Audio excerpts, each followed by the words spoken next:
एक तरफ सीमा पर हो रहा है खेल, जिसके बाद भारत ने राफेल और तेजस को भेज दिया है सीमा की तरफ, तो वहीं दूसरी तरफ जिनपिंग और शहबाज शरीफ भारत क्यों आएगा। तो सबसे बड़ी खबर, मलेशिया में भारतीय तेजस के खिलाफ बड़ी साजिश निकलकर सामने आई। जानेंगे क्या है मामला, इसके अलावे बहुत कुछ। आइए जानते हैं इन खबरों को विस्तार से। चीन में जिस तरीके से प्रदर्शन और दंगे बढ़ रहे हैं, उसके बाद चीन अपनी जनता का ध्यान बटाना चाहता है ताइवान की तरफ और भारत की तरफ। दोनों में से किसी एक तरफ हमला करेगा। चीन ऐसा दिखलाना चाहता है अपनी जनता को कि हमारे तरफ जो है एक बहुत बड़ा खतरा मंडरा रहा है। अब ऐसे ही हालात बनते हुए दिख रहे हैं, जो कुछ दिनों से वायुसेना के सीमा पर बहुत ज्यादा उड़ने के बाद साफ साफ दिख रहा है। अब इधर बीच एक तो वायुसेना की तैनाती सीमा पर चीन ने बहुत ज्यादा बढ़ा दी है और दूसरी तरफ बार बार ये छोटी छोटी उड़ानें भर रहे हैं। अब भारत ने इसे काउंटर करने के लिए जहां एक तरफ S-400 की तैनाती सेकेंड जो आने वाला है उसकी तैनाती इस इलाके में करने की सोची है, तो वहीं फिलहाल के लिए भारत ने अपनी वायुसेना को कर दिया है रेडी और इसके तहत भारत ने तेजस और राफेल विमानों को भेज दिया है सीमा के पास। अब अगर कोई हरकत चीन की तरफ से होती है तो चीनी फाइटर जेट को जवाब देने के लिए भारतीय वायुसेना तैयार मिलेगी। वैसे आपको बता दें, थल सेना को लेकर एक बार लड़ाई हो चुकी है और थल सेना में चीन ये देख चुका है कि माउंटेन वॉर में भारत कितना ताकतवर है। अब दूसरी रह गई वायुसेना की बात। अब ऐसा लग रहा है जैसे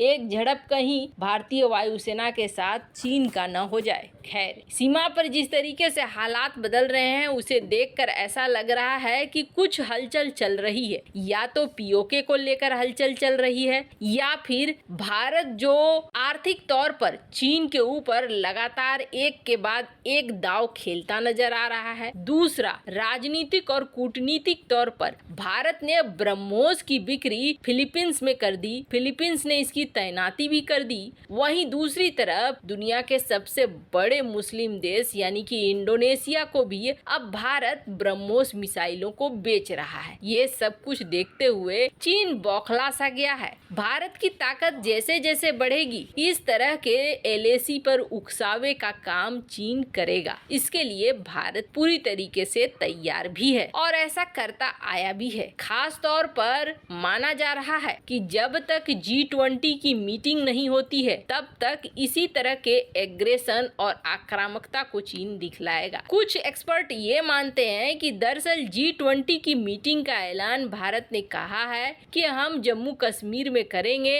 और इसी को लेकर चीन आक्रामकता दिखला रहा है कि भारत यहाँ पर एक्टिव हो रहा है। खैर, चीन के पास बहुत सारे कारण हैं जिसकी वजह से भारत से उलझने की कोशिश करना या फिर भारत के ऊपर दबाव बनाने की कोशिश करना चीन के लिए हो सकता है। पर इन सब के बीच में मलेशिया में भी एक बड़ी साजिश हो गई है और ये तेजस विमानों को लेकर साजिश हुई है। दरअसल हुआ क्या है, मलेशिया में भारत ने जैसे ही तेजस विमानों को पिच करना शुरू किया कि हम तेजस विमानों को बेचेंगे, तो वहाँ पर 18 तेजस विमानों की जरूरत थी मलेशिया की रॉयल मलेशियन एयरफोर्स को। अब यहाँ पर भागीदारी की थी पाकिस्तान चीन के JF-17 ने और JF-17 को जब मलेशिया की सरकार ने नकार दिया तो फिर तुर्की अपने हरजेट को लेकर आ गया था और तुर्की ने ये कहा था कि मलेशिया और तुर्की मुस्लिम देश हैं, मुस्लिम भाई भाई, ऐसे में आप हमारा हरजेट खरीद लो। लेकिन यहाँ पर भी काम नहीं आया ट्रिक, जब भारत ने एक नया दांव रख दिया और भारत ने ये कहा कि ठीक है, हमसे आप हमारा तेजस विमान भी ले लो और हम आपके जो रशियन विमान है उनको मेंटेनेंस और उनका अपग्रेड भी देख लेंगे। दूसरी बड़ी बात यह है कि भारत ने ये भी ऑफर दिया कि हम आपके देश में ही मेंटेनेंस सेंटर भी बनाएंगे। अब मलेशिया के पास कोई चारा नहीं बच गया। इतना अच्छा ऑफर इस वक्त तो कोई नहीं दे सकता है। सुखोई और मिग विमानों की बड़ी संख्या मलेशियन एयरफोर्स में भी है। अगर मलेशिया को अपनी वायुसेना को पूर्ण रूपेण बचाना है तो कुछ ऐसे ही ऑफर की जरूरत थी। भारत ने एक ऐसा ऑफर देकर चारों खाने चित कर दिया और तुर्की का हर जेट मलेशिया को फीका नजर आने लगा। अब मलेशिया ने कहा कि ठीक है, हम एकदम से क्लोज हैं, अब इस डील को पक्का कर लेते हैं। और ये डील पूरी तरीके से पक्के होने के तरफ बढ़ चुकी थी। अब इस डील पर साइन होने से पहले ही मल्टी बिलियन डॉलर की ये डील थी। अब इस डील को साइन होने से पहले ही यहाँ पर एक साजिश ने जन्म ले लिया। और ये साजिश क्या कर रही है, मलेशिया के जो डिफेंस मिनिस्टर है दातुक श्री, उसके ऊपर चार्जेस लगा रही है। उनका कहना है कि दरअसल मलेशिया के रक्षा मंत्री ने अपने देश के हितों के साथ समझौता कर लिया है, इन्हें कुछ माल पानी मिल गया है, जिसकी वजह से ये तेजस विमानों का सौदा को फाइनल कर रहे हैं। अब यहाँ मलेशियन रक्षा मंत्री ने ये कहा है कि आप इन्वेस्टिगेशन करा लो, मिनिस्ट्री ऑफ फाइनेंस इसे अच्छी तरीके से देख ले, अगर उन्हें लगता है तो मेरे ऊपर कार्रवाई कर ले। बाकी उन्होंने कहा कि जो भी हमें चाहिए था, जिस तरीके का फाइटर जेट, वो सारे फाइटर जेट का क्राइटेरिया ये तेजस फुलफिल कर रहा है। इसलिए ऐसे में तेजस ये भी कह रहा है कि हम 36 महीने के अंदर आपको सब कुछ डिलीवर्ड कर देंगे। यहाँ पर 30% लोकल कंटेंट लगेंगे, सुपरसोनिक परफॉर्मेंस है, सब कुछ अच्छा है, तो फिर हम तेजस को क्यों न ले। अब यहाँ पर जैसे ही ये बवाल जन्म लेने लगा है, कल मलेशिया के रक्षा मंत्री को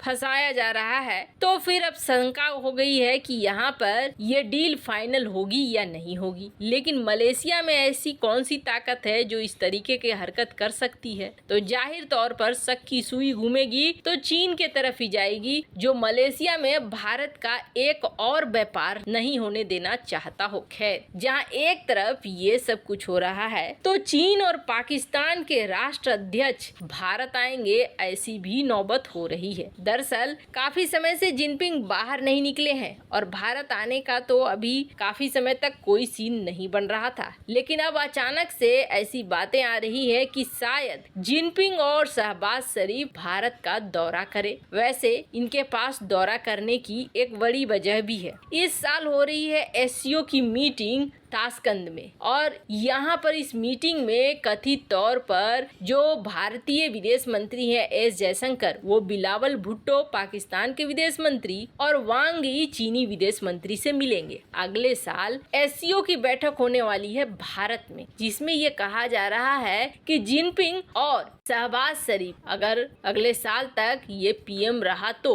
ये दोनों ही भारत आएंगे और भारत आकर इस मीटिंग में हिस्सा तो लेंगे, साथ ही साथ बायलैटरल मीटिंग भी करेंगे। हालांकि आपको बता दें, बालाकोट स्ट्राइक के बाद भारत ने पाकिस्तान में आयोजित होने वाले एससीओ मीटिंग में जाने से इनकार कर दिया था। ऐसे में एससीओ की महत्ता धीरे धीरे खत्म हो रही थी। पर आपको क्या लगता है, क्या करना चाहिए भारत को इस वक्त? कमेंट कर अपनी राय जरूर बताएं। जल्द मिलते हैं अगली वीडियो में नई खबर के साथ।